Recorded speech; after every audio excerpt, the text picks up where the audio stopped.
Buenas tardes, hoy empezamos con lo que es bacteriología sistemática. Vamos a estudiar los diferentes géneros de bacterias capaces de causar enfermedades en el ser humano. Dentro de cada género vamos a identificar las especies de importancia clínica y en cada uno de los casos vamos a ir analizando las características del microorganismo, su fisiología, los rasgos estructurales sobresalientes, los factores de virulencia que tenga cada uno de los microorganismos, o sea, qué elementos estructurales y mecanismos permiten el desarrollo de una enfermedad. Todo eso vamos a analizar en lo que es la patogenia, cómo reacciona el sistema inmunológico del ser humano, cuáles son las herramientas que apoyan el diagnóstico, vamos a identificar los antimicrobianos útiles para el tratamiento y vamos además a analizar el entorno epidemiológico. Los integrantes del género Streptococcus se caracterizan por ser cocos gram positivos. Los podemos encontrar agrupados en parejas o en cadenas cortas o largas. La mayoría son anaerobios facultativos. Tienen la capacidad de fermentar hidratos de carbono, por eso que un producto que se halla es el ácido láctico. Son además capnofílicos, o sea que necesitan dióxido de carbono para crecer. La mayoría son exigentes, porque no pueden crecer en medios de cultivo básicos, necesitan medios enriquecidos con sangre o con suero. Una característica bioquímica que permite diferenciar este género del otro de cocos gram positivos, que es el Staphylococcus, es la ausencia de la enzima catalasa, enzima que tiene la capacidad de desdoblar el peróxido de hidrógeno en agua y oxígeno. Hay diferentes criterios de clasificación y una importante, que es la primera que se considera para su identificación, es el crecimiento y la producción de hemólisis en agar sangre en el laboratorio. De acuerdo a esta característica podemos diferenciar los alfa, los beta y las bacterias gamma hemolíticas. Son bacterias o cocos alfa hemolíticos, aquellos que producen hemólisis parcial, beta significa hemólisis total y gamma ausencia de hemólisis. Los alfa hemolíticos son aquellos cocos que son capaces de producir una zona verdosa o parda alrededor de las colonias, y eso se debe fundamentalmente a la acción de una enzima que puede actuar sobre la hemoglobina y que va a dar esta característica. Las beta hemolíticas producen una hemólisis total de los glóbulos rojos alrededor de las colonias, por lo tanto se observa un halo, una zona completamente transparente. Y las gamma hemolíticas, cuando no hay hemólisis, no hay modificación alguna del agar sangre.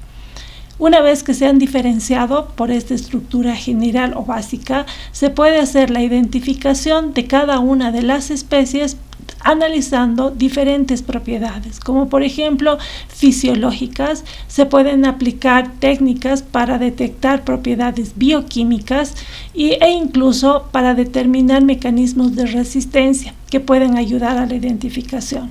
En el grupo de las beta hemolíticas es importante la clasificación de Lancefield. Esta es una clasificación serológica que va a buscar hidratos de carbono específicos que existen en la pared de estas bacterias. Eso significa que cuando se estudiaron y compararon todas las bacterias beta hemolíticas, se encontró que en su pared hay un hidrato de carbono que es diferente y se le asignó una letra, y tenemos por lo tanto bacterias beta hemolíticos con el hidrato de carbono del tipo A, B, C, etcétera, hasta el H o desde el K hasta el U. De todo este grupo, los que tienen importancia en el ser humano son los A, B, o sea, son los tipos A, B, C, F y G. Se puede hacer también una clasificación, por lo tanto, a partir de sus propiedades fisiológicas y bioquímicas. Para poder identificarlas, también se hace una clasificación ecológica y una determinación de la información genética. Muchas veces ha sido difícil o es difícil la identificación de especies en cada uno de estos grupos, y por eso se recurre a otras técnicas que nos ayudan a la diferenciación de especie. Actualmente, para la identificación de género, especie e incluso cepas y tipos de Streptococcus, se están aplicando técnicas de última generación como esta es la técnica de espectrometría de masa conocido como MALDI-TOF.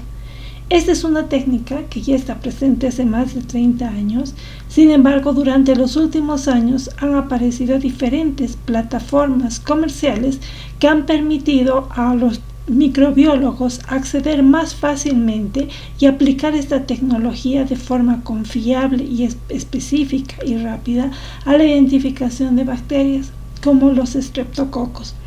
Esta técnica permite identificar un microorganismo mediante el análisis de la estructura proteica, principalmente las proteínas ribosómicas. Esto lo hacen porque se crea un espectro de masas que es específico para cada especie. Cada microorganismo presentará siempre una serie de picos que sean característicos en el espectro y esto va a permitir la creación de una base de datos con los espectros de masas que presentan los diferentes microorganismos. Este espectro obtenido para un determinado microorganismo se va a comparar automáticamente con la base de datos y va a dar un resultado que emite junto a un puntaje o un score que permite la diferenciación no solo de género, de especie, sino también de cepas. Esta es una técnica bastante aplicada que ha permitido esa diferenciación de los estreptococos incluso a nivel de cepas de estreptococos.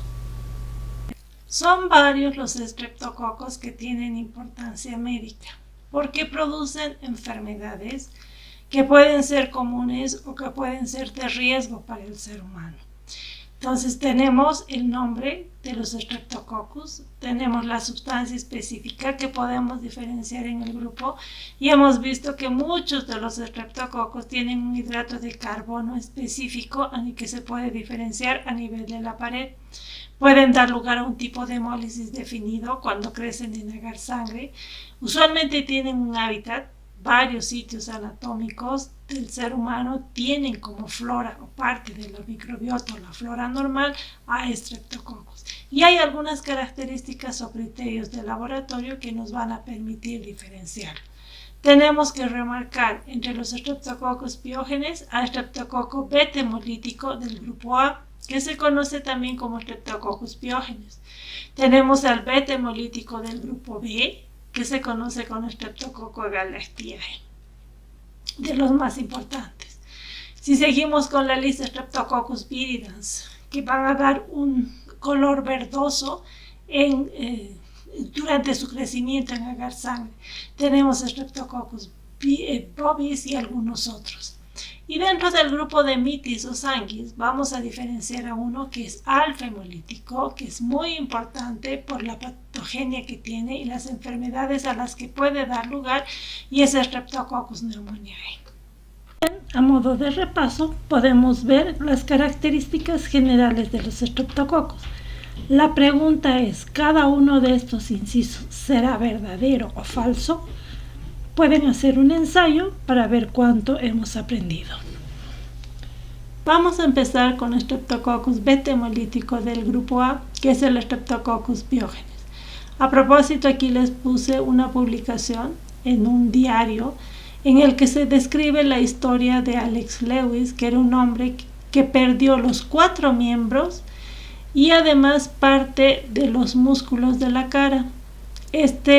Salía en el artículo, este artículo salía, mejor dicho, publicado, y decía que el 2013 había aparecido un hombre que tenía algo que parecía una simple gripe, y luego notó que la piel se manchaba, que la orina ya tenía restos de sangre, y cuando lo llevaron y fue internado, se vieron que había una infección producida por este Streptococcus beta hemolítico del grupo A, que comúnmente se conoció como la bacteria come carne, ¿ya?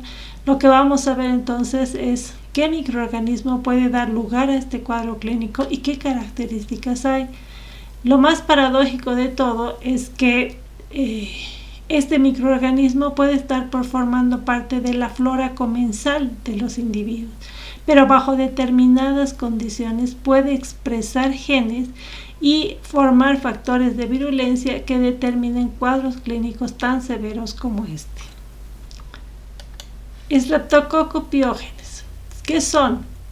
son bacterias que corresponden o están ubicados dentro del género Streptococcus y por lo tanto tienen con los otros características comunes. Morfología cocáceo, son gram positivos, están agrupados en cadenas, son muy exigentes porque necesitan sangre para poder crecer en el medio de cultivo.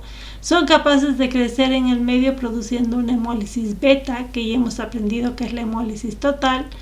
Son anaerobios facultativos y hemos visto lo común a los otros estreptococos es que son catalasa negativas, por lo tanto no producen esta enzima que se llama catalasa. Y esta es una prueba bioquímica fundamental para diferenciarlo de los estafilococos, que son catalasa positivos. Lo otro que se vio es que tiene sensibilidad por la bacitracina, que es un antimicrobiano, y eso ha permitido diferenciarlos de los otros estreptococos beta hemolíticos.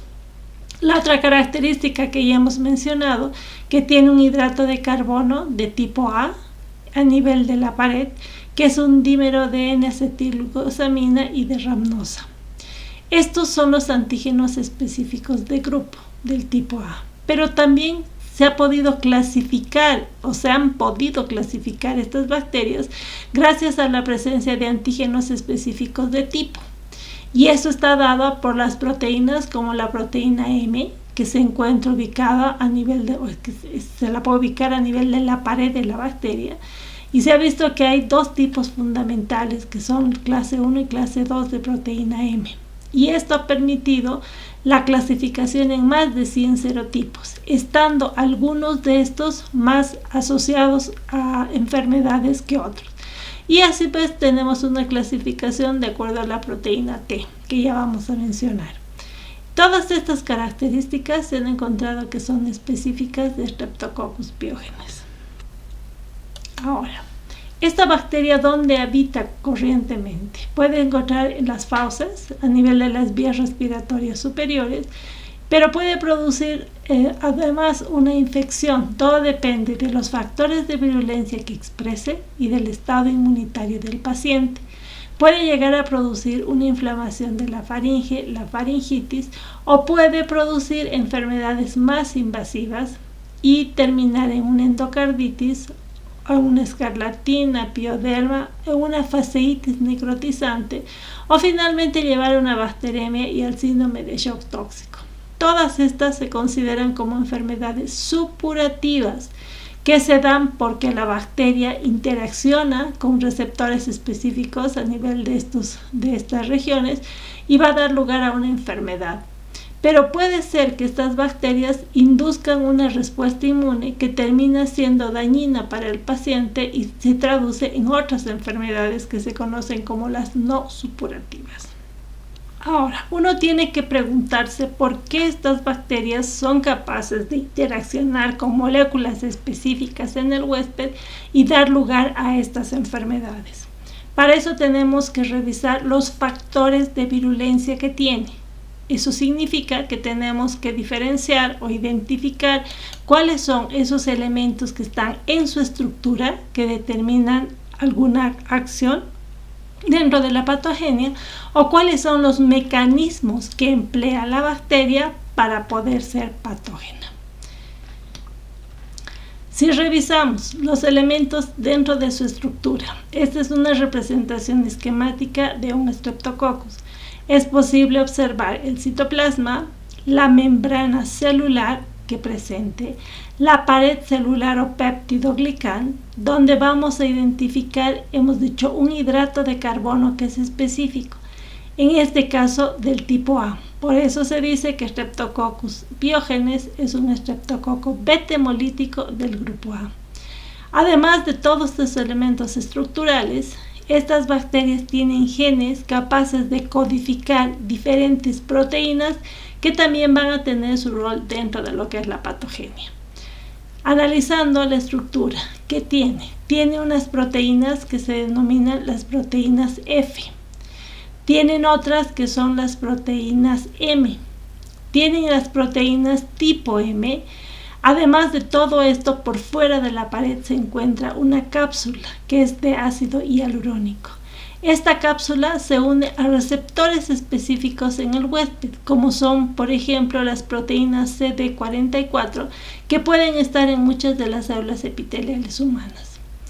La streptolicina S es una enzima que está codificada por estas bacterias, pero que se encuentra ligada a la pared. Ya vamos a ver el rol que tiene. Hay otras enzimas que también están proyectándose hacia la parte externa de las bacterias, como la C5A peptidasa. Si resumimos, todos estos elementos estructurales y los mecanismos que emplea la bacteria van a poder explicar la patogenia y las enfermedades a las que dan lugar.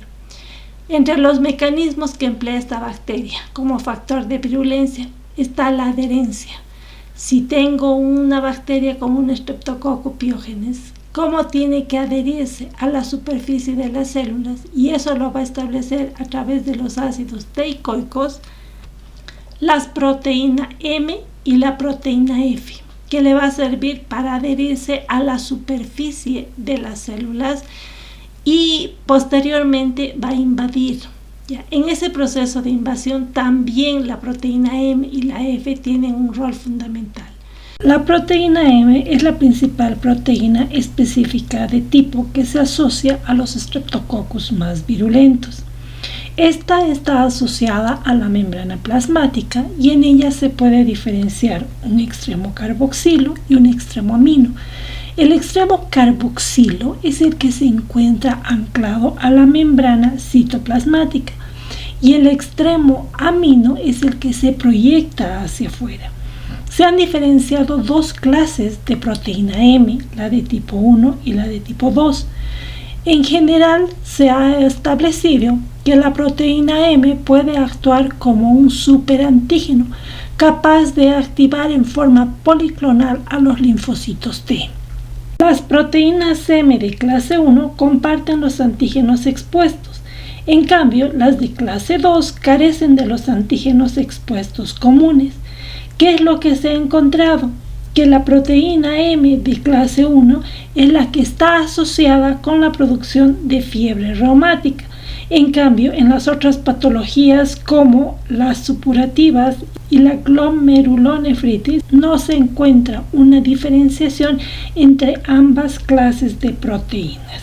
Las proteínas de tipo M están codificadas por varios genes. Se describen más de 20 genes, componen una superfamilia de genes denominadas EMM.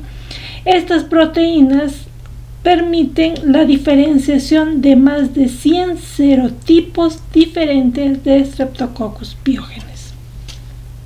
La otra característica de esta bacteria que le permite incluso evadir la respuesta inmune es lo que hemos mencionado, la presencia de una cápsula de ácido hialurónico que presenta homología con el ácido hialurónico que podemos encontrar en las células humanas. Esta cápsula le da una capacidad antifagocitaria, o sea que evita el sistema inmune mediante un proceso de inhibición de la fagocitosis. ¿Ya? Además, ¿qué es lo que hace? Inhibe la opsonización. La proteína M también está implicada en la degradación de C3b, que es un intermediario que se origina por activación de la cascada del complemento y que también es importante para el proceso de fagocitosis. Es posible que la bacteria inhiba la activación del complemento porque se va a producir una unión de la proteína M y del fibrinógeno, lo que va a perjudicar el proceso de respuesta inflamatoria. El otro elemento proteico que se puede encontrar en su estructura es la streptolicina S. Esta es una proteína que puede sintetizarse en presencia de suero, es bastante estable al oxígeno y no es inmunogénica, a diferencia de la otra streptolicina que vamos a mencionar. Su capacidad es el de lisar células sanguíneas, glóbulos rojos, leucocitos, plaquetas, y es parte de la responsable de la beta-hemólisis que las bacterias pueden dar lugar en agar sangre. La otra propiedad que se ha encontrado es que tiene la capacidad de destruir los lisosomas, Por lo tanto, va a afectar a las células o a la naturaleza o a la estabilidad de las células que portan lisosomas. Además de esos elementos que están formando parte de la estructura de la bacteria, estas bacterias pueden secretar proteínas que también tienen un rol en la patogenia. En primer lugar tenemos streptolicina O. Esta es una proteína hemolítica en estado reducido. Es bastante lábil al oxígeno, a diferencia de la streptolicina S. También tiene la capacidad de lisar glóbulos rojos, leucocitos y plaquetas. Es inmunogénica, es decir, que es capaz de estimular la formación de anticuerpos que son anti-streptolicina. Debemos remarcar que esta streptolicina O se inhibe en forma irreversible por el colesterol de los lípidos cutáneos.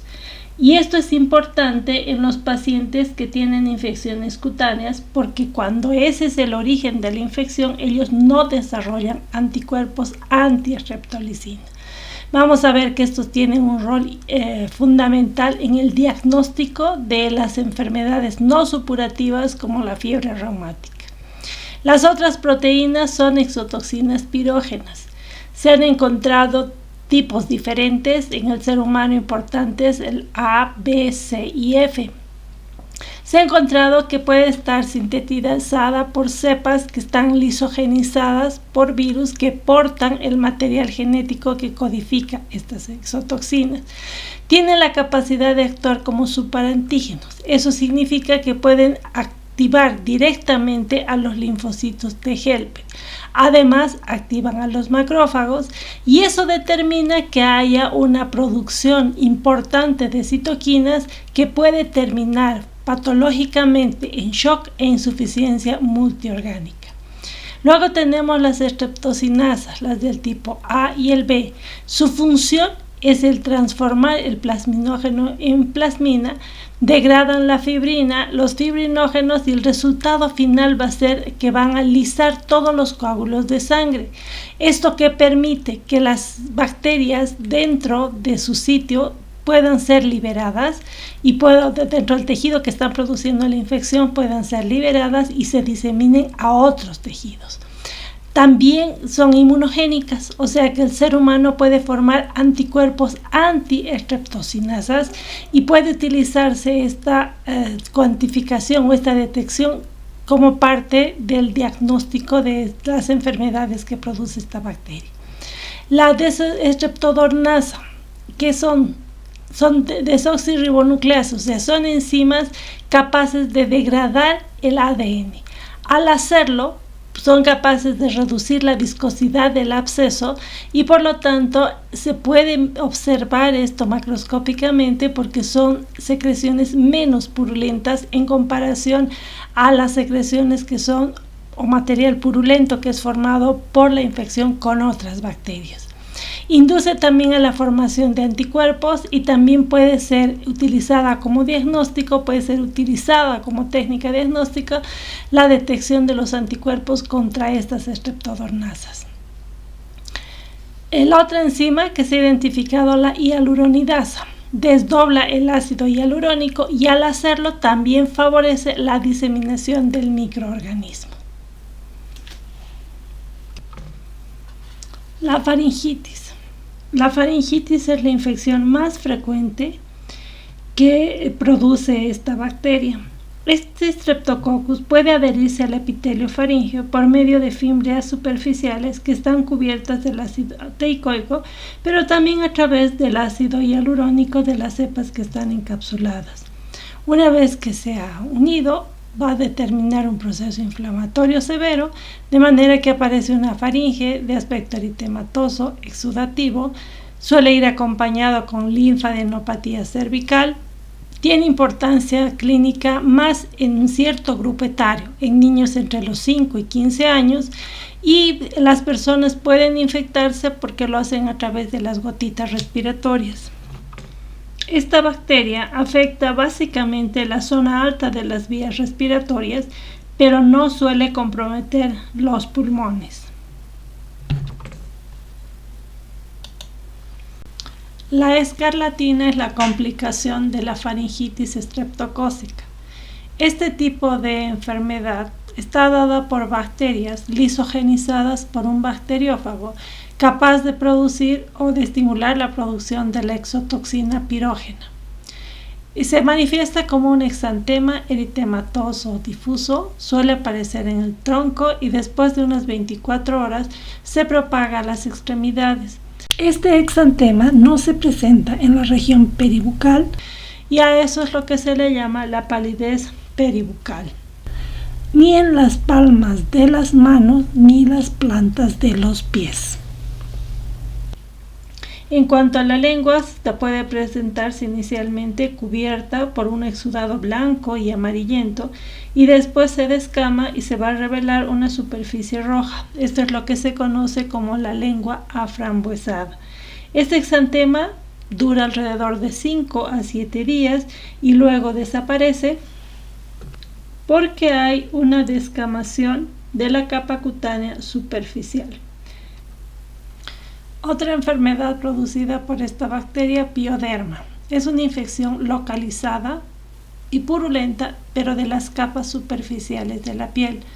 Generalmente se da cuando la bacteria entra a través de lesiones de la piel, origina vesículas que posteriormente pasan a pústulas, terminan rompiéndose y generan costras. Suele ir asociada a hipertrofia de ganglios linfáticos regionales y rara vez es el origen de una complicación como la fiebre reumática, más bien antecede o precede a lo que es la otra complicación que es la glomerulonefritis. Los signos de infección generalizada o sistémica en estos casos son muy raros, pero la infección puede diseminarse debido al rascado de este tipo de lesiones. La erisipela ya es una afección aguda de la piel. Se puede manifestar como un edema engrosado y masivo. Se presenta una diferenciación de la piel que está dañada o afectada porque típicamente está sobreelevada y se distingue claramente de todas las zonas que no están afectadas. Suele ir acompañada de dolor, inflamación, linfadenomegalia y signos ya sistémicos, como por ejemplo puede presentarse escalofríos, fiebre o leucocitosis. Afecta fundamentalmente a niños pequeños y ancianos y va precedida de una infección respiratoria o cutánea por la bacteria Streptococcus pyogenes. La celulitis es una infección aguda de la piel, pero que ya afecta a tejido subcutáneo. Usualmente se da por el ingreso de esta bacteria a través de lesiones como quemaduras, heridas o por algún mecanismo traumático. En este caso, cuando se da la celulitis, es muy difícil diferenciar el tejido que esté infectado del tejido que es sano. Pero lo mismo que sucedía con la erisipela, es importante mencionar que es una infección local, pero además puede ir acompañado de signos o síntomas sistémicos. Una de las complicaciones más severas es la fascitis necrosante. Esta se conoce también como la gangrena estreptocócica.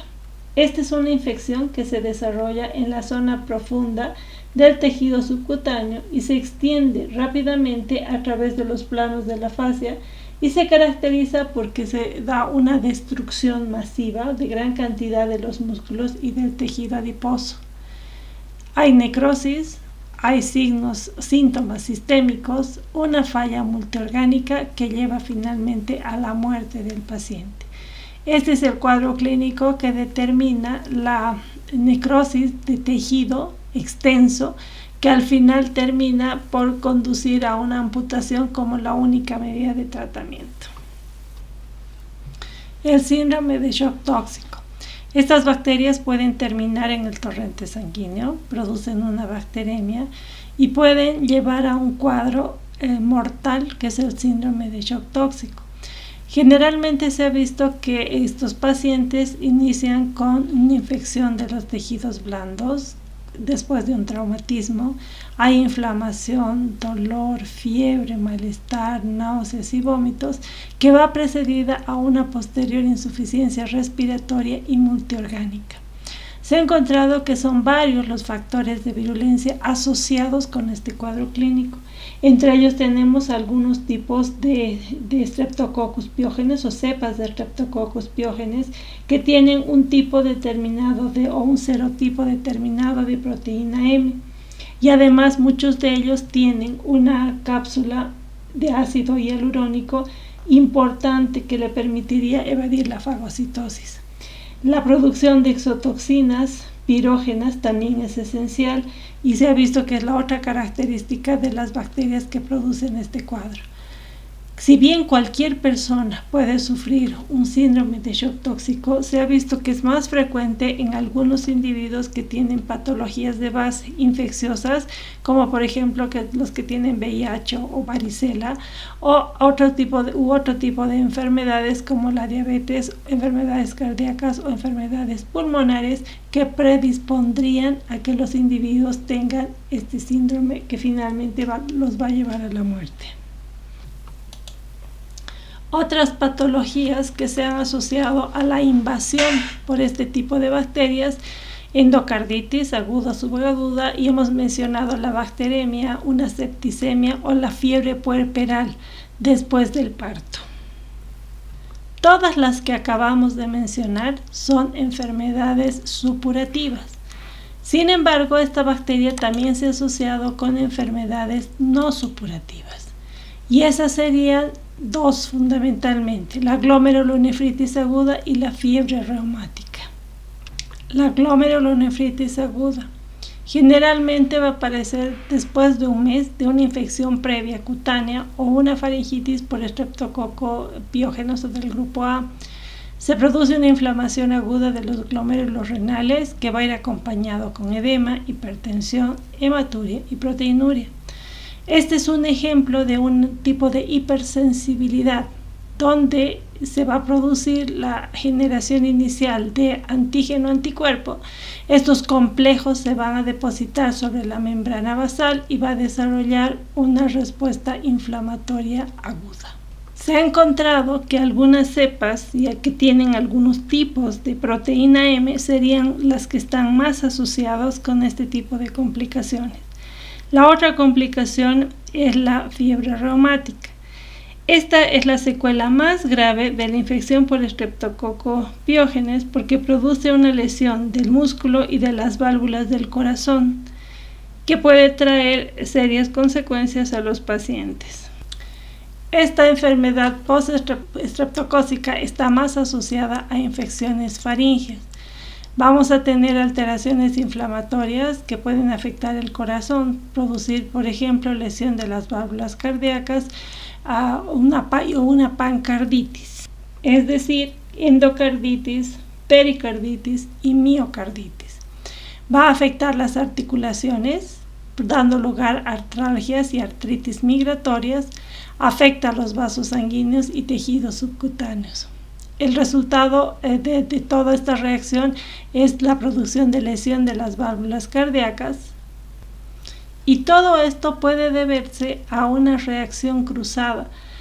El sistema inmunológico va a reaccionar contra algunos elementos proteicos que están en la estructura de estas bacterias y esos anticuerpos van a reaccionar con el propio tejido cardíaco humano.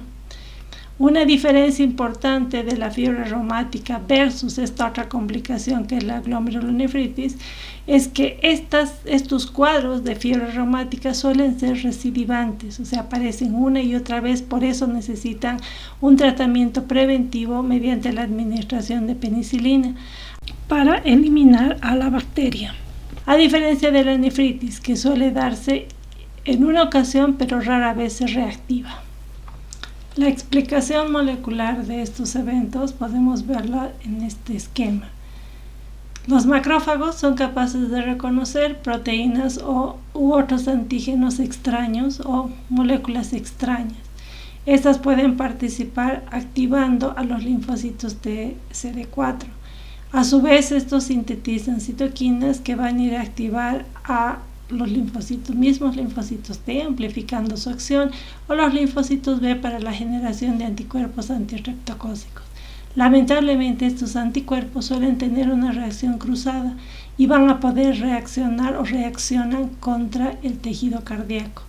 De esta forma, esta reacción cruzada va a determinar, además, gatillar procesos de inflamación severos que van a determinar lo que es un proceso inflamatorio a nivel de las articulaciones y además unas lesiones importantes en el tejido cardíaco. Si analizamos, entonces estas se llaman enfermedades no supurativas porque en realidad la que causa el cuadro clínico no es la bacteria, sino la respuesta inmune del paciente. Si vemos esquemáticamente qué es lo que sucede, el estreptococo del grupo A tiene determinantes antigénicos que van a ser capaces de estimular por un lado a las células B para que se multipliquen, se diferencien y generen anticuerpos, pero además son moléculas capaces de activar a los linfocitos T helper. Estos hacen en última instancia la respuesta inmune en última instancia hace que se generen anticuerpos, pero lamentablemente los anticuerpos que forma el individuo reaccionan contra su propio tejido, que es el tejido del miocardio, y además producen procesos de inflamación severos de tipo migratorio a nivel de las articulaciones, lo que conocemos en conjunto como fiebre reumática. Ya que conocemos a la bacteria, hemos visto las características que tiene, sus factores de virulencia, cómo puede interaccionar con el ser humano y las enfermedades a las que puede dar lugar. Para hacer el diagnóstico tenemos que considerar varios aspectos. Primero, que esta es una bacteria que sí puede cultivarse bajo condiciones in vitro y las características de la colonia sumado al tipo de hemólisis y a la morfología nos van a permitir hacer un diagnóstico definitivo.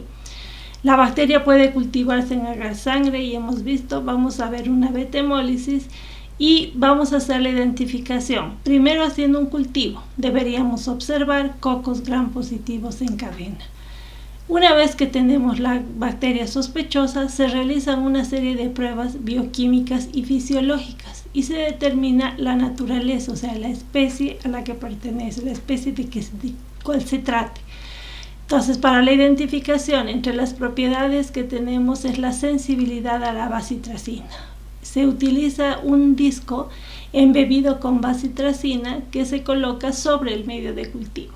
Si la bacteria tiene sensibilidad a esta, sospechamos de una bacteria del tipo A. Para poder hacer la confirmación del grupo, se puede detectar directamente en la pared de las bacterias el antígeno A y para eso se pueden utilizar pruebas serológicas. Por otro lado, se ha encontrado que estas bacterias pueden ser PIR positivas. Significa que podemos hacer la detección de una enzima que se conoce como la L-pirrolidonil aril amidasa, que es el PIR. Estas bacterias se caracterizan porque contienen esta enzima, lo que permite diferenciar de los otros tipos. Sumando todas estas características se puede definir el género Streptococcus y la especie Piógenes. Hay otras pruebas de laboratorio alternativas. Se han diseñado sondas de ácidos nucleicos y PCR. Se han diseñado técnicas inmunocromatográficas para detectar el antígeno que sería el grupo A partir de la faringe directamente, sin necesidad de hacer cultivo. Entonces, en estos procedimientos, ¿qué se hace? Se tienen estos cassettes de inmunocromatografía, se toma una muestra de secreción faríngea, se suspende en un determinado solvente que ya lo establecen los fabricadores de esta técnica, se añade a esta y es posible detectar entonces el antígeno tipo A. Por otro lado, se debe hacer un estudio serológico. Debemos evaluar o cuantificar los anticuerpos anti-streptolicina que un individuo puede formar después de entrar en contacto con este microorganismo. Esta es la prueba del ASTO y es una de las pruebas fundamentales para confirmar el diagnóstico de fiebre reumática. Además, se han diseñado técnicas para detectar las anti-DNasas y las anti-hialuronidasas, que también nos van a ayudar en el diagnóstico de estas patologías. Algo a lo que tenemos que dar mucho énfasis es al diagnóstico de las faringitis. Al hacer el diagnóstico de faringitis debemos considerar que puede tener una etiología viral o bacteriana. Hay diferencias desde el punto de vista clínico, como por ejemplo en la faringitis viral generalmente no hay secreción de pus en la garganta, la fiebre puede ser leve o puede estar ausente. El recuento de la fórmula leucocitaria suele no variar mucho, los ganglios linfáticos tampoco se ven afectados. Cuando se hace una observación microscópica nos va a dar negativo y cuando se realiza el cultivo no hay una bacteria significativa que pueda ser aislada. En cambio, en la faringitis bacteriana sucede lo siguiente: puede haber una secreción de pus, sí hay fiebre, se puede modificar aunque ligeramente el recuento de glóbulos blancos, los ganglios linfáticos pueden estar agrandados, es posible ya la observación de cocos gram positivos en cadenas en el frotis faríngeo y la bacteria puede crecer bajo condiciones de laboratorio. Cuando se hace el diagnóstico hay que tomar en cuenta varios aspectos. En función a esto, un grupo de investigadores realizó una tabla en la que se establece una puntuación que se conoce como la puntuación de Centor, que ha sufrido varias modificaciones, pero en la que se incluyen varios criterios, como la temperatura, la tos y demás. Dependiendo de la aparición de uno de estos signos, vamos a tener lo siguiente: la temperatura cuando es mayor a 38 grados sí tiene un punto, la ausencia de tos tiene un punto. Si el paciente entonces no tiene fiebre ni tiene tos, tendríamos un resultado de 0. Los ganglios cervicales, si se encuentran dolorosos, si hay inflamación, también indica punto, inflamación o exudados de amígdalas. La afectación del grupo etario, si el paciente está comprendido entre 3 a 14 años, también se incluye un punto, y a medida que aumenta la edad vamos a tener menor probabilidad, por lo tanto 0 o incluso hay que restarle un punto. Una vez que se suman todo este puntaje, vamos a tener la probabilidad de riesgo de infección por estreptococo. Cuando el valor es de 1 a 2.5, no se debe ni administrar pruebas ni tampoco realizar otras pruebas adicionales, porque la probabilidad de que sea una faringitis estreptocócica es muy baja. Cuando el porcentaje es mucho más alto, entre 11 hasta 35%, es decir, requiere hacer un cultivo y antibiograma, probar todos los antibióticos y si el resultado es positivo, se administran los mismos. Cuando el puntaje es mucho más alto, por encima del 50%, amerita o justifica tratar ese paciente empíricamente con antibióticos y, si es posible, la realización del cultivo. En cuanto a la epidemiología, Streptococcus pyogenes pueden encontrarse colonizando la bucofaringe, la orofaringe o la región del perineo de forma transitoria en niños sanos y en adultos jóvenes. El grupo de personas más susceptible a sufrir las infecciones son los niños que están comprendidos o las personas comprendidas entre los 5 y los 15 años. Se ha visto que la fuente de infección es el ser humano, que la transmisión puede realizarse a través de la piel o por gotitas respiratorias. Cuando un individuo está colonizado y en las partes blandas, esa puede ser la fuente de infección, y la transmisión va a suceder mayormente en algunas situaciones como el hacinamiento o en condiciones ambientales de más frío como el invierno, donde es más frecuente la faringitis y las infecciones no supurativas como la fiebre reumática. Para realizar el control de las enfermedades producidas por esta bacteria, vamos a diferenciar 3 lineamientos básicos: la detección y terapéutica antimicrobiana temprana de las infecciones respiratorias y cutáneas que pueden ser causadas por esta bacteria, una quimioprofilaxis esta antistreptocócica en personas que sufren un ataque de fiebre reumática. Esta quimioprofilaxis se realiza con antibióticos como la penicilina y no está justificada en pacientes con glomerulonefritis, solamente se realiza en aquellos pacientes con fiebre reumática. Esto se debe a que la fiebre reumática puede tener recidivas, o sea, aparece un cuadro y dentro de un tiempo vuelve a aparecer, por lo tanto se tiene que eliminar el estado de portador de esta bacteria. En cambio, en la glomerulonefritis no sucede lo mismo. El tratamiento antibiótico no modifica la evolución de la glomerulonefritis aguda y por lo tanto el tratamiento profiláctico no está indicado porque estos pacientes no presentan recidiva a la enfermedad. Y finalmente tenemos la erradicación de los estreptococos beta hemolítico en portadores. Este último punto es muy importante en aquellas personas que van a estar en contacto con pacientes susceptibles, o sea, personas que van a estar comúnmente en zonas de salas obstétricas, en quirófanos, en aulas o en salas de recién nacidos. En cuanto al tratamiento, podemos decir que el de elección es el tratamiento antimicrobiano. La penicilina G sigue siendo utilizada en primer lugar porque no se han detectado cepas resistentes a la misma. Sin embargo, muchas veces no puede ser utilizado debido a la hipersensibilidad de algunos pacientes. La alternativa terapéutica es entonces una cefalosporina oral, un macrólido como la eritromicina o la clindamicina. Algunas veces se utiliza una terapia combinada de penicilina con clindamicina en infecciones graves. En los casos graves también está indicado el drenaje y el desbridamiento quirúrgico. Con respecto a Streptococcus beta hemolítico del grupo A, conocido también como Streptococcus pyogenes, podemos preguntarnos ¿cuál de los siguientes incisos será verdadero y cuál falso? A manera de retroalimentación, los invito a contestar. La otra bacteria dentro de lo que son Streptococcus beta hemolíticos es conocida como Streptococcus beta hemolítico del grupo B o Agalactiae.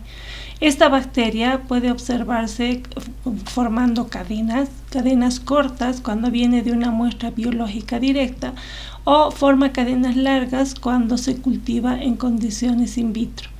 En cuanto a su estructura, lo sobresaliente es el marcador de grupo, que es precisamente el hidrato de carbono de tipo B que está en la pared celular. Pero el factor de virulencia más importante es la cápsula que pueden tener estas bacterias, que son de naturaleza polisacárida y que además he visto que puede tener residuos de ácido siálico. Esto es importante porque esta molécula tiene la capacidad de inhibir la activación de la ruta alterna del complemento y por lo tanto puede afectar el proceso de fagocitosis. Otro factor de virulencia que se ha encontrado es una proteína C que está en la superficie de esta bacteria. De acuerdo al tipo de polisacárido de la cápsula, porque se han diferenciado 9, se puede hacer una serotipificación de estas bacterias y algunos serotipos están más relacionados a la patogenia que otros y por lo tanto a las enfermedades que pueden producir estas bacterias. Un mecanismo de defensa importante frente a estas bacterias es la respuesta humoral, los anticuerpos anticapsulares que se ha visto que pueden ser protectores. Streptococcus agalactiae se caracteriza porque puede sobrevivir en superficies secas. Debido a la presencia de una cápsula, puede inhibir el proceso de fagocitosis y es capaz además de producir enzimas hidrolíticas. El mayor riesgo es lo constituye su capacidad de colonizar en forma asintomática el tracto genitourinario fundamentalmente, aunque también puede estar en el tracto respiratorio superior. Debido a esta ubicación, la colonización del producto puede ser in útero, o sea, un niño puede infectarse in útero porque la bacteria va a ascender desde la vagina, va a llegar al fluido amniótico, el bebé puede inhalar la bacteria y este puede pasar al torrente sanguíneo y hacer una infección general. El niño además puede infectarse al momento de nacer y puede tener manifestaciones clínicas durante los primeros meses de vida.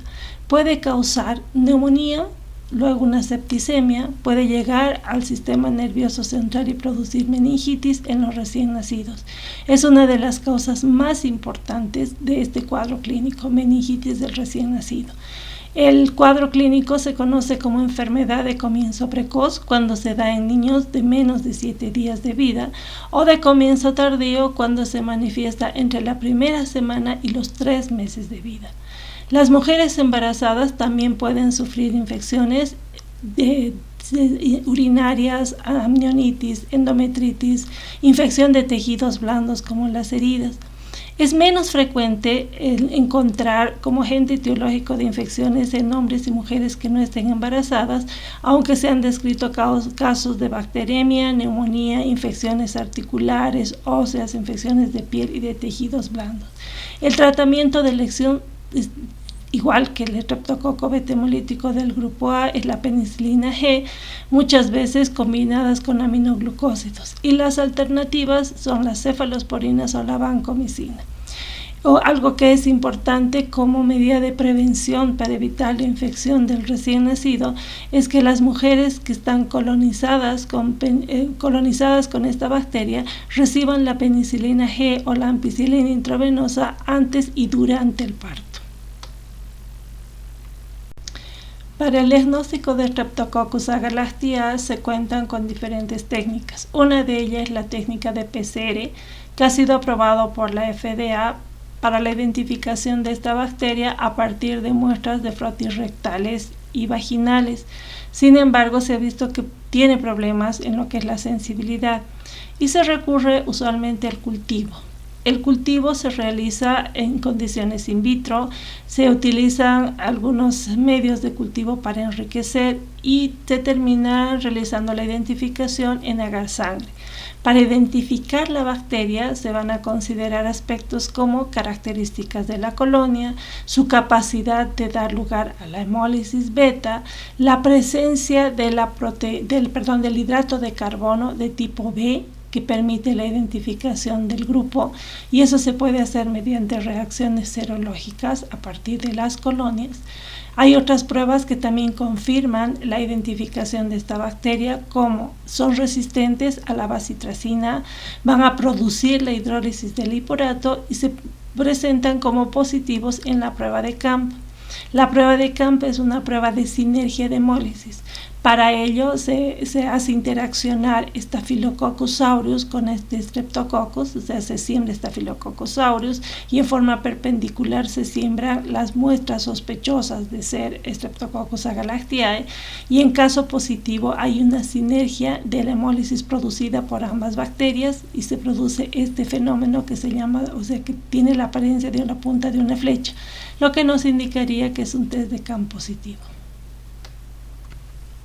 Y con relación a Streptococcus agalactiae, ¿cuál de los siguientes incisos será verdadero y cuál será falso? Streptococcus viridans. Hemos observado que estos en el agar sangre van a dar una hemólisis verdosa. Se dice que es una hemólisis parcial o es la acción de algunas enzimas que produce sobre la hemoglobina, que es parte de la constitución de este agar. Entre ellas podemos diferenciar a anginosus, mitis, mutas, salivarios y bovis. Lo más importante de este grupo de bacterias es que son miembros de la flora normal. Están en vías respiratorias superiores, en la orofaringe, aparato digestivo y vía genitourinaria. Pueden producir diferentes patologías, o sea, lo que se conoce como una infección de origen endógeno. Entre ellas tenemos la endocarditis aguda y subaguda. El tratamiento es con penicilina, muchas veces combinado con aminoglucósidos, y en casos más graves es posible recurrir a cefalosporinas de amplio espectro e incluso la vancomicina. La otra bacteria con importancia clínica es Streptococcus pneumoniae. Esta sirvió de base en los experimentos, o fue el modelo en los experimentos de Griffith, en el que se demostró la transformación, o sea, la capacidad de una bacteria de captar el material genético libre a partir de otra. Y si recuerdan, en el experimento de Griffith se hace una diferenciación entre las cepas que no tienen cápsula versus las que tienen. Y en conclusión, las cepas son virulentas cuando tienen la cápsula y son capaces de producir la muerte del ratón, que es el animal de experimentación, en comparación con las cepas que no tienen la cápsula. Este fue también uno de los modelos que permitió probar que la cápsula es uno de los factores de virulencia más importantes de esta bacteria. El Streptococcus pneumoniae se presenta como un diplococo gram positivo, es catalasa negativo, al igual que todos los otros Streptococcus, pero una característica morfológica que ayuda a su diferenciación en una tinción de Gram es que son lanceolados.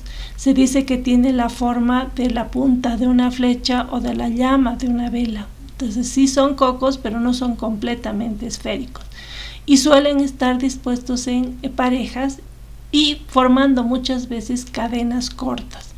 Su característica diferencial es que producen una alfa-hemólisis en los cultivos de agar sangre, se consideran anaerobios facultativos, tienen una capacidad de autolizarse, ¿ya? Debido a la presencia de una enzima autolítica en su pared celular. Y el reservorio son las vías respiratorias de humanos. De 5 a 40% de los humanos tienen como parte de su flora comensal a Streptococcus pneumoniae. Una de las características o factores de virulencia más importantes, ya hemos mencionado, es la cápsula de naturaleza polisacárida, pero hay variaciones en el tipo de cápsula y esto ha permitido la tipificación. Hoy en día se han descrito más de 90 tipos diferentes, lo que permite la diferenciación en más de 94 serotipos. Estos polisacáridos capsulares son solubles y dentro de los tipos, aproximadamente 12 de ellos son responsables de más del 80% de las infecciones neumocócicas invasoras. Streptococcus pneumoniae puede colonizar la bucofaringe y a partir de la bucofaringe puede diseminarse. De forma proximal puede terminar en los pulmones, puede diseminarse hasta los senos maxilar, paranasal, frontal y producir sinusitis.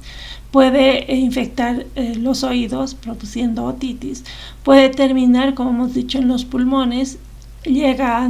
Pasa a los bronquios, llega a los pulmones, y las paredes alveolares se van a encontrar irritadas como mecanismo de defensa y acumulación de moco y de células inflamatorias.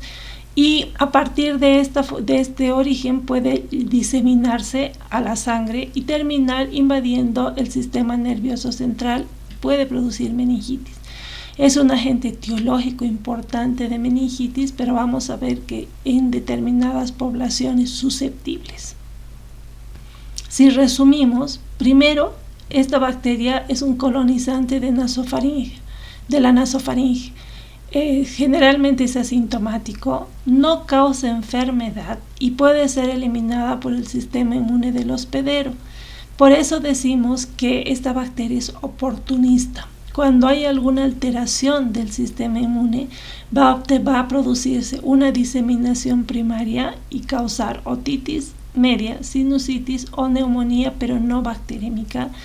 Y puede seguir diseminándose, pasar al torrente sanguíneo, ocasiona bacteremia y a partir de esta produce una diseminación secundaria que termina en una meningitis, neumonía, artritis u osteomielitis.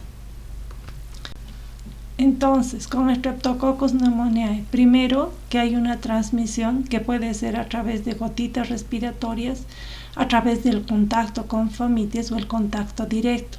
Estas bacterias van a colonizar el aparato o el epitelio nasofaríngeo y esas son la fuente de diseminación en muchas de las ocasiones. La mayoría de los pacientes que tienen una respuesta inmune adecuada van a tener un equilibrio con esta bacteria y esta se va a mantener como comensal. Sin embargo, puede diseminarse, puede haber una invasión local de manera que va a producir una otitis media o una sinusitis. Puede haber una invasión a través de la aspiración, llega a producir la neumonía. A partir de este órgano pasa al torrente sanguíneo, se manifiesta una bacteremia y a través de la sangre puede migrar y afectar otros órganos. Puede atravesar la barrera hematoencefálica y producir meningitis. También se ha asociado con otras patologías como artritis y osteomielitis. Ahora, hay factores que están asociados a que este equilibrio que se da durante la colonización se incline y termine con una enfermedad. Hay factores que tenemos que evaluar relacionados al microorganismo, al huésped y el contexto en el que está el huésped o la microbiota asociada en el mismo huésped. Los factores de virulencia de neumococo son importantes, aunque no se ha visto que sean grandes productores de enzimas o toxinas, como ya vamos a ver. Sin embargo, tiene algunos elementos que hace que se rompa este equilibrio. Hay una variabilidad genotípica y también fenotípica. Las barreras biológicas son fundamentales, el estado inmune del paciente, su inmunidad innata, su inmunidad adaptativa y algunos otros factores de riesgo asociados, como por ejemplo enfermedades inmunosupresoras que van a favorecer el estado de patógeno del microorganismo. Las coinfecciones, la microbiota que está acompañando a esta bacteria en los sitios anatómicos, el hacinamiento, o sea, la presencia de personas que están reunidas en pequeños espacios, como por ejemplo en las guarderías, en los recintos militares y otros, que predisponen a la transmisibilidad y por lo tanto la aparición de cuadros clínicos. Y hay algunos otros factores predisponentes, como por ejemplo administración de fármacos, el tabaquismo, etc. Si revisamos los factores de virulencia de esta bacteria, el factor de virulencia más importante primero es su capacidad de adherencia, lo que logra la colonización, porque es a partir de este sitio de donde están colonizando que puede invadir y puede diseminar. Uno de los factores, o el otro factor de virulencia estructural fundamental es la cápsula que tiene. La cápsula es inmunogénica, gracias a esta han podido serotipificarse más de 95 variedades o serotipos de esta bacteria, y esto va a determinar la capacidad también invasiva porque va de lo que es la fagocitosis. Además se ha identificado que puede haber un switching capsular, o sea que puede cambiar el tipo de cápsula de la bacteria, aunque se han encontrado también que cepas de Streptococcus pneumoniae no capsulados pueden llegar a producir patologías por invasión local, como por ejemplo la conjuntivitis o la otitis media aguda. Seguimos con los factores de virulencia de esta bacteria. Vemos que es fundamental su capacidad de adherencia por adhesinas a la superficie. Esto permite la colonización y a partir de este sitio anatómico la migración. A nivel de las mucosas puede sintetizar IgA proteasas que van a hidrolizar estos anticuerpos y van a impedir su defensa a este nivel. La neumolicina secretada por esta bacteria puede crear poros en las membranas celulares, va a destruir el epitelio ciliado y puede destruir también las células fagocíticas. Tiene la capacidad de inhibir la actividad oxidativa fagocítica y es la que degrada la hemoglobina y genera ese producto verde que es factible de ser visto en los cultivos, es lo que llamábamos la alfa-hemólisis.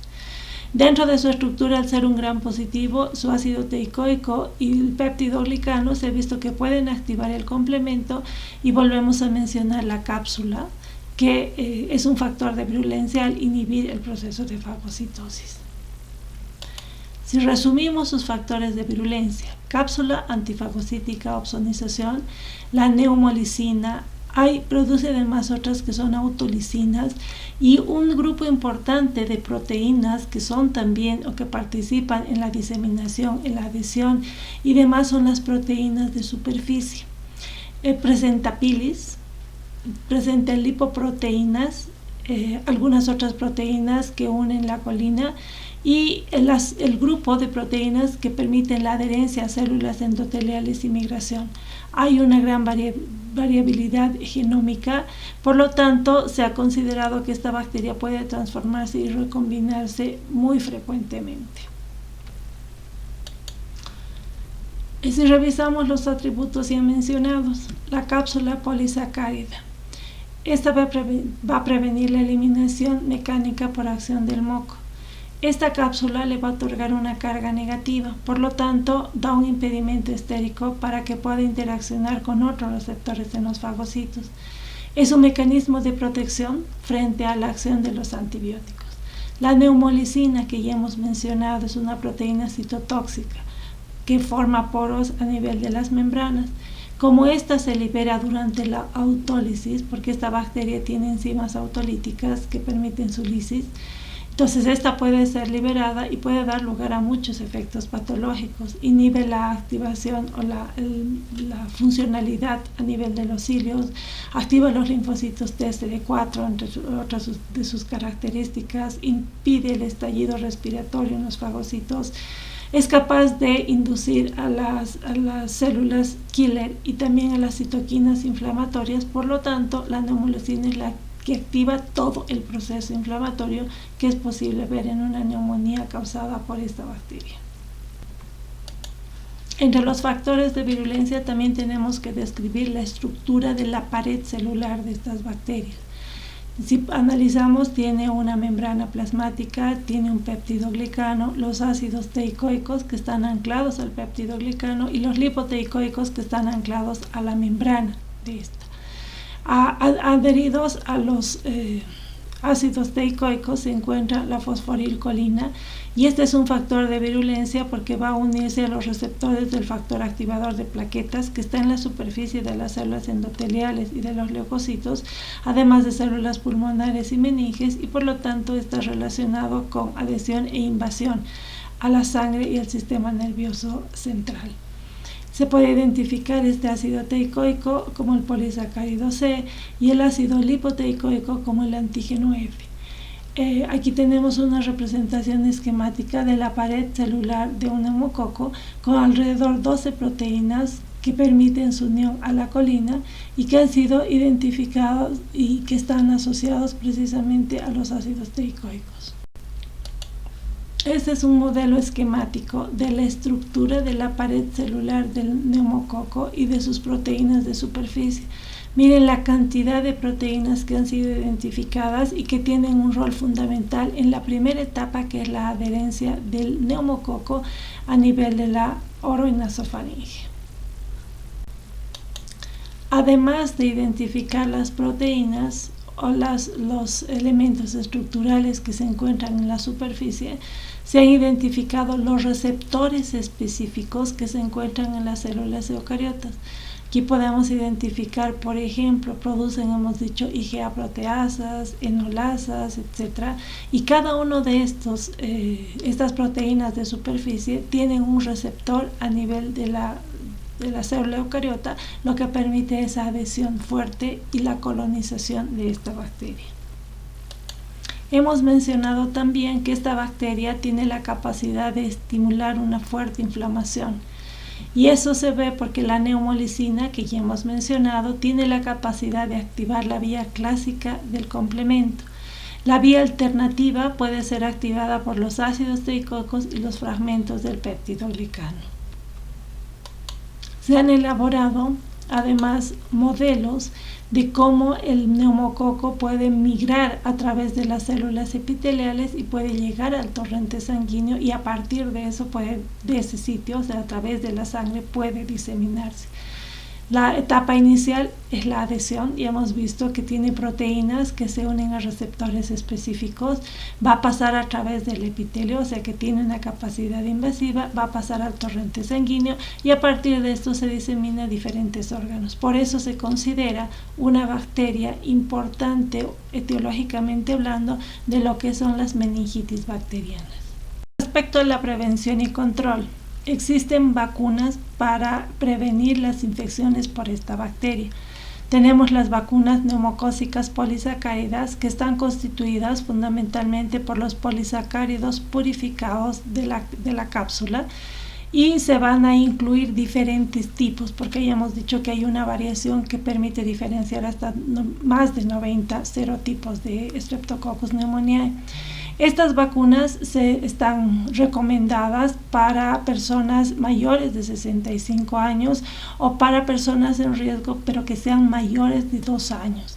Solamente activan las células B, no inducen una respuesta inmunitaria memoria y tiene un efecto limitado cuando hablamos de portadores. El otro tipo de vacunas son las neumocócicas conjugadas, que son los polisacáridos unidos covalentemente a una proteína transportadora. Tiene una mejor capacidad inmunogénica, activa tanto células B como células T, por lo tanto induce una memoria inmunitaria. Está indicada para niños menores de 2 años y sí es útil para la eliminación del estado de portador. En pacientes en riesgo es posible la quimioprofilaxis con penicilina. En cuanto al tratamiento, están indicados los antibacterianos específicos para esta bacteria. En primer lugar, la penicilina, si es que la bacteria presenta sensibilidad. Alternativas, las cefalosporinas, macrólidos como la eritromicina, otros antimicrobianos como el cloranfenicol o la vancomicina. El problema es que esta bacteria sí ha presentado resistencia a los antimicrobianos, alta frente a la penicilina, en menor grado, pero también a la eritromicina, la tetraciclina e incluso las cefalosporinas de amplio espectro como la ceftriaxona. En muchos de los casos está indicada la administración de vancomicina y a veces en combinación con la ceftriaxona. En cuanto a las características epidemiológicas, hemos visto que hay personas que pueden ser portadores y puede haber una incidencia importante de portadores. Los portadores van a contener o van a llevar a la bacteria a nivel de la naso y orofaringe, y a partir de este sitio anatómico pueden diseminarse y producir lo que son las infecciones endógenas. Lo que es muy importante son los factores predisponentes, y hay una distribución de los diferentes serotipos a nivel mundial, cosa que ya ha sido identificada. Las enfermedades más frecuentes se dan durante los meses fríos. Podemos diferenciar a grandes rasgos entonces factores macroambientales y microambientales. Los macroambientales ya hemos visto, el hacinamiento es un factor predisponente, guarderías, residencias, recintos militares y otros. El humo de tabaco también es un factor predisponente, lo mismo que el frío durante los meses de invierno. Entre los microambientales hemos mencionado las coinfecciones. Son fundamentales porque se ha visto que estas suelen ser complicaciones luego de procesos respiratorios causados por virus. La microbiota acompañante también va a determinar si hay o no una enfermedad producida por esta bacteria. Las enfermedades producidas por esta bacteria muchas veces son resultado de una sobreinfección luego de que haya una previa infección o una coinfección con virus respiratorios. Cuando un virus respiratorio como el virus de la influenza se adhiere al epitelio, hay un daño epitelial. Se va a producir un daño tal que va a haber una exposición a los receptores específicos, receptores que van a ser reconocidos por estos que son los Streptococcus pneumoniae, que empiezan por adherirse y empiezan a migrar a lo que es el torrente sanguíneo. Por otro lado, hay una amplificación de la respuesta inflamatoria porque hay una coinfección entre el virus y la bacteria. Si hay una respuesta inmune deficiente y hay un daño tisular, al final termina con un daño epitelial endotelial, una invasión masiva tisular, y a través del torrente sanguíneo se van a afectar otros órganos tal como los que hemos visto. En resumen, podemos decir que Streptococcus pneumoniae presenta las siguientes características. Patógeno oportunista. La invasión y la diseminación es un proceso multifactorial. Va a depender del microorganismo, va a depender de las condiciones del huésped y de las condiciones micro y macroambientales. La capacidad de invasión es variable, va a depender del serotipo que está en función al tipo de cápsula que tienen estas bacterias. Se han utilizado diferentes vacunas para prevenirlas, pero la vacuna conjugada es la que ha reducido de forma efectiva la incidencia. La emergencia de los serotipos que no son vacunales y la evasión de los clones exitosos por intercambio capsular pueden reducir la efectividad de la vacuna. Y es fundamental la vigilancia epidemiológica, el desarrollo de nuevas vacunas con más polisacáridos o vacunas conjugadas con otras proteínas que puedan prevenir la enfermedad neumocócica en un futuro. Para el diagnóstico tenemos diferentes técnicas. Por un lado está la microscopía.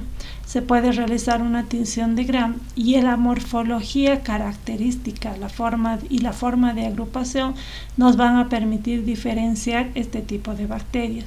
Y hemos mencionado que no son completamente esféricas, tienen una forma más lanceolada, están como diplococos y pueden formar cadenitas.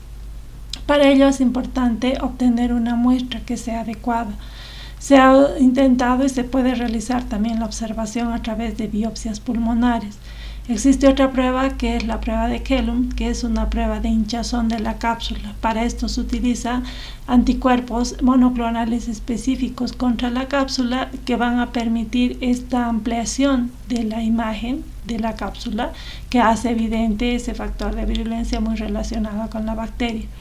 Se pueden realizar los cultivos a partir de la muestra de esputo, de la sangre o de otros fluidos estériles, como por ejemplo el líquido cefalorraquídeo. Muchas veces tienen una baja sensibilidad estas pruebas, pero sí tienen una alta especificidad. Las bacterias van a crecer en medios como el agar sangre y van a dar origen a estas colonias alfa-hemolíticas que dan una hemólisis verdosa. Una vez que han crecido las colonias, vamos a diferenciar el tipo de colonia de acuerdo a la presencia o ausencia de cápsula y se pueden aplicar otras técnicas de identificación específicas como por ejemplo la sensibilidad a la optoquina.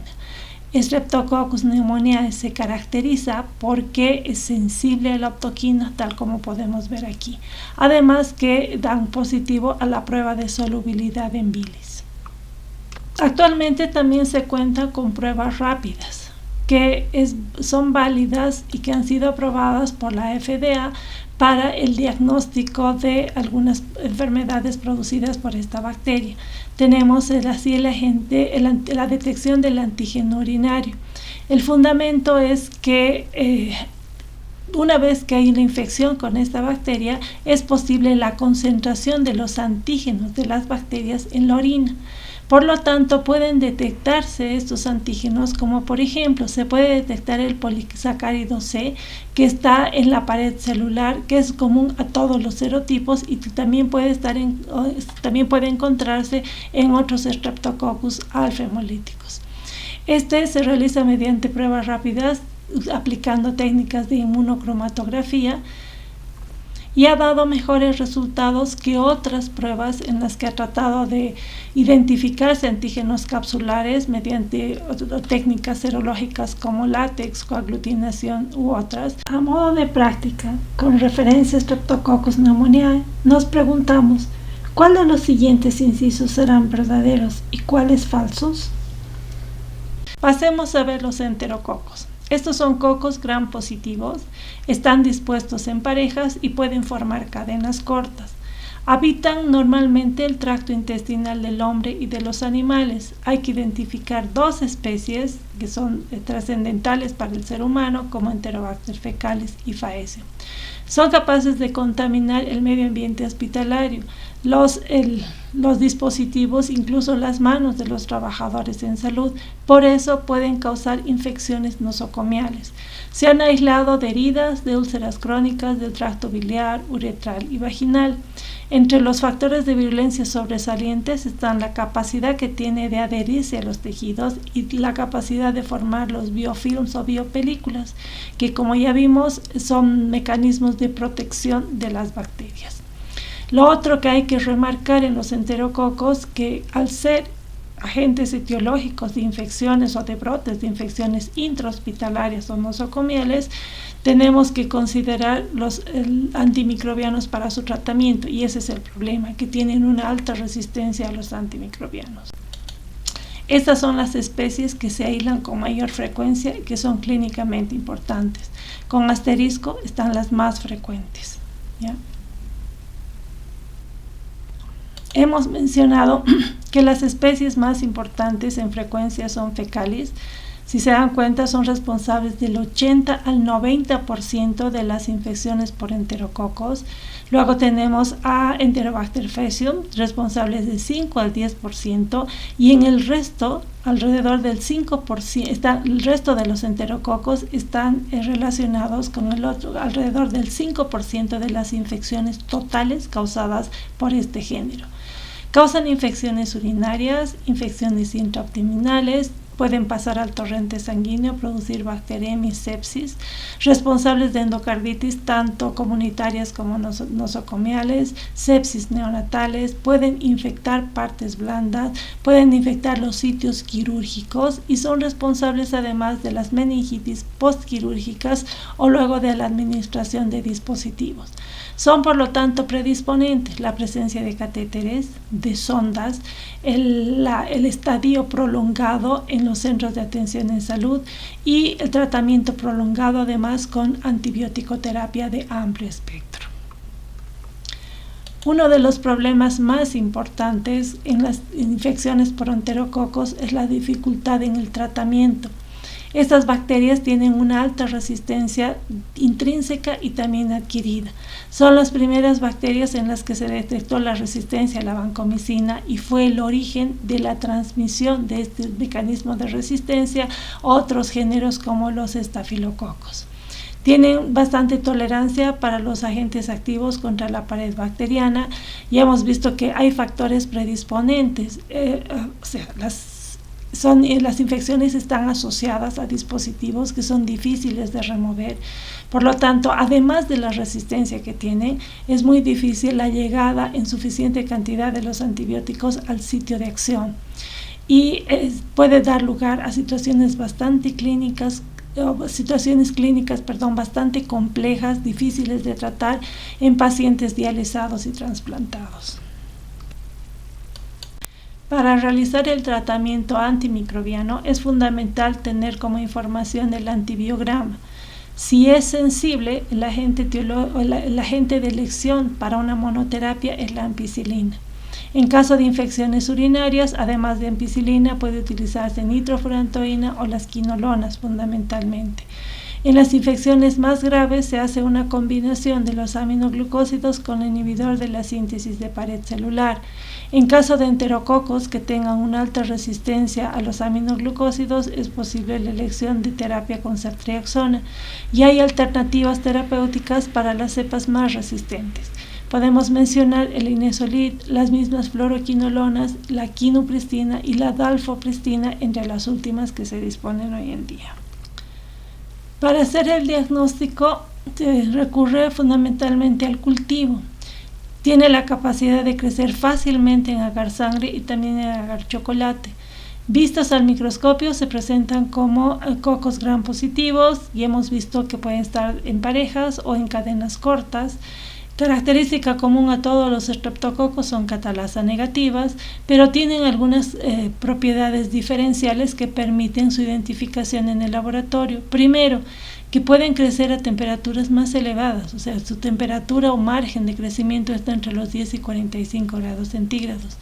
Tiene la capacidad de crecer en altas concentraciones de cloruro de sodio, lo que también se utiliza en el laboratorio, o sea, se hace reaccionar o se cultivan estas bacterias en medios con alta concentración de cloruro. Si crecen, son sospechosas de ser enterococos y también en presencia de sales biliares. Se caracterizan porque dan positivo a la prueba de la bilicisculina y también a la prueba del piro.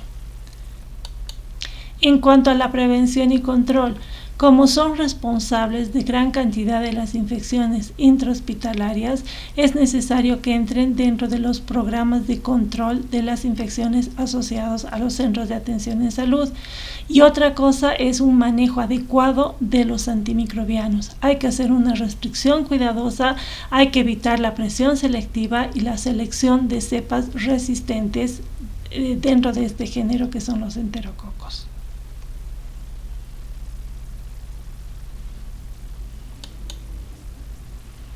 Eso sería todo. Buenas tardes.